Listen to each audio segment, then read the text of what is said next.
នេះគឺជាទស្សនវិជ្ជាផ្ទាល់ដែលខ្ញុំបានទៅដល់ភ្នំបាយ៉ង់កោឬប្រាសាទភ្នំបាយ៉ង់កោទីនេះមានខ្យល់បរិសុទ្ធនិងទេសភាពដ៏ស្រស់ស្អាតជំរាបសួរនិងសួស្តីបងប្អូនទាំងអស់គ្នាសម្រាប់បងប្អូនដែលចង់មកលេងយើងអាចធ្វើដំណើរឡើងទៅបានដោយជិះម៉ូតូទៅដល់ប្រាសាទតែម្ដងភ្នំបាយ៉ង់កោមានកម្ពស់313ម៉ែត្រនិងមានចម្ងាយប្រមាណ121គីឡូម៉ែត្រពីរាជធានីភ្នំពេញនិងមានចម្ងាយប្រមាណ43គីឡូម៉ែត្រខាងត្បូងទីរួមខេត្តតាកែវប្រាសាទភ្នំបាយ៉ង់កោមានទីតាំងស្ថិតនៅភូមិត្រពាំងស្រង់ឃុំព្រះបាទជាន់ជុំស្រុកគិរីវង្សខេត្តតាកែវនៅពេលយើងមកដល់ចំណតម៉ូតូយើងមើលពីលើទៅឃើញទិដ្ឋភាពខាងក្រោមសោះស្អាតមែនតើទីនេះគឺថាខ្យល់អាកាសគឺត្រជាក់ល្អមែនតើបងប្អូនទាំងអស់ប្រាសាទបាយ៉ង់ស្ថាបនាឡើងនៅលើកំពូលភ្នំបាយ៉ង់មានកម្ពស់313ម៉ែត្រខ្ញុំបញ្ជាក់បងប្អូនបន្តិចគឺប្រាសាទភ្នំបាយ៉ង់នេះគឺយើងធ្វើដំណើរដោយម៉ូតូអាចឡើងមកដល់ប្រាសាទបានប៉ុន្តែបើយើងធ្វើដំណើរដោយឡានអាចចតនៅខាងក្រោមហើយយើងធ្វើដំណើរថ្មើរជើងមកខាងលើបន្ទាប់ពីយើងមកដល់ចំណតម៉ូតូហើយយើងធ្វើដំណើរដោយជើងឡើងទៅប្រាសាទតែម្ដងគឺថាបងប្អូនទាំងអស់គ្នាគឺថាកម្មចំដាឡើងទៅប្រាសាទបាយ៉ង់នេះគឺមានចំនួន3ថ្នាក់ក្នុងមួយថ្នាក់នីមួយៗមានចំនួន90កម្មចំដាដែលយើងឡើងនេះគឺថារងការខូចខាតចង់ជា50%ហើយប៉ុន្តែយើងអាចធ្វើដំណើរឡើងថ្មើរជើងទៅបានមើលពីលើមកក្រោមឃើញចោលតែយើងអាចឡើងមកបានធម្មតាបន្ទាប់ពីយើងឡើងផុតកម្មចន្ទា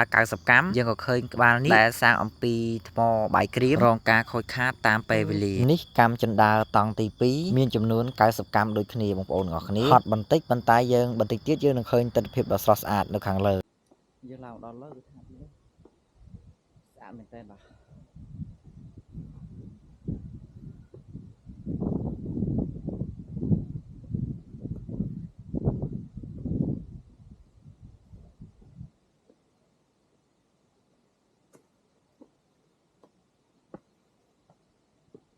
ឡើងផុត180កម្មឥឡូវខ្ញុំមកដល់90កម្មបន្តទៀតដើម្បីឡើងទៅដល់ប្រាសាទតែម្ដងប្រាសាទភ្នំបាយ៉ង់នេះកម្មចន្ទាសណ្ដូកវែងដូចទៅនឹងប្រាសាទព្រះវិហារដូចគ្នាប្រាសាទបាយ៉ង់កោកសាងឡើងនៅក្នុងសតវត្សទី7ពីឆ្នាំ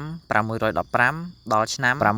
635ដោយព្រះបាទភវវរ្ម័នទី2ប្រាង្គប្រាសាទឬតួប្រាសាទខាងលើរងការខូចខាតទៅតាមឆ្នាំនិងពេលវេលាអស់ចំនួន3នៅសល់ប្រាង្គមួយឃើញរូបរាងស្អាតនិងប្រាង្គមួយទៀតឃើញចំនួនតែមួយចំហៀងតែប៉ុណ្ណោះដោយបងប្អូនបានឃើញអញ្ចឹងថ្មប្រាសាទរងការដួលនិងរងការខូចខាតអស់ច្រើនគូសំថ្មបាយក្រៀមសាងសង់ប្រាសាទជាង1000ឆ្នាំឈរដ៏រឹងមាំមកដល់បច្ចុប្បន្ននេះប្រាសាទបាយ៉ង់កោមានអាយុកាល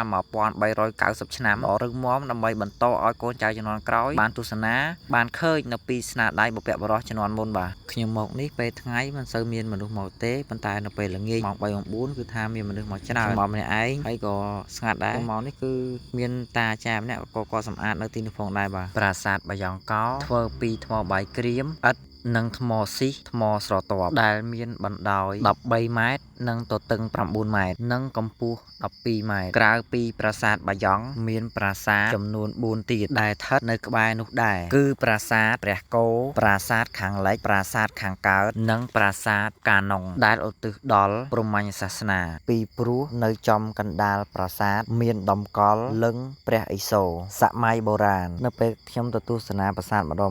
ខ្ញុំតែងស្រមៃកាល1000ឆ្នាំមុនថាតើជំនាន់នោះដូនតាគាត់កំពុងតែដាប់ឆ្លាក់លើកដាក់ត្រង់ណានៃតួប្រាសាទ1300ឆ្នាំជាងនៅសល់រូបរាងប្រាសាទប៉ុណ្នេះចុះទម្លាប់តែ1000ឆ្នាំមុននៅពេលដែលគាត់សាងសង់ហើយតើប្រាសាទនេះស្អាតប៉ុណ្ណាសម្រាប់ទិដ្ឋភាពនៅជុំវិញប្រាសាទនិងទិដ្ឋភាពជុំវិញភ្នំបាយ៉ង់កោគឺទិដ្ឋភាពដ៏ខៀវខ្ចីដែលបងប្អូនគយគន់ពីចម្ងាយទៅគឺមិនណាយចិត្តទេទៅហើយចង់ទៅទៀតខ្ញុំនឹងនាំបងប្អូនទៅទស្សនាក្នុងប្រាសាទជាមួយខ្ញុំទាំងអស់គ្នាជ្រុងមួយនៃប្រាសាទមានរូបចម្លាក់នៅផុសនិងផ្នែកខ្លះរងការបាក់ខូចខាតខ្លះនៅទីនេះក៏មានប្រុសម្នាក់គាត់ក៏មកបោះសម្អាតប្រាសាទជារៀងរាល់ថ្ងៃផងដែរបាទនៅខាងក្នុងប្រាសាទជាទីកន្លែងដ៏ស័ក្តិសិទ្ធិដែលបងប្អូនប្រជាពលរដ្ឋនៅទីនោះតែងតែមកបន់ស្រន់ជារៀងរាល់ថ្ងៃបាទនេះបងប្អូនគឺជាទិដ្ឋភាពនៅខាងមុខនៃប្រាសាទភ្នំបាយ៉ង់កោភាពជាក់ស្ដែងគឺថ្មរងការខូចខាតជាច្រើនដែរចម្លាក់ខ្លះក៏ពុកទៅតាមឆ្នាំតាមពេលវេលាផងដែរបាទសម្រាប់បងប្អូនដែលទស្សនាវីដេអូខ្ញុំហើយខ្ញុំរីករាយឲ្យបងប្អូនមកលេងឬមកទស្សនាបានដើម្បីស្វែងយល់អំពីប្រាសាទបុរាណពីសម័យកាល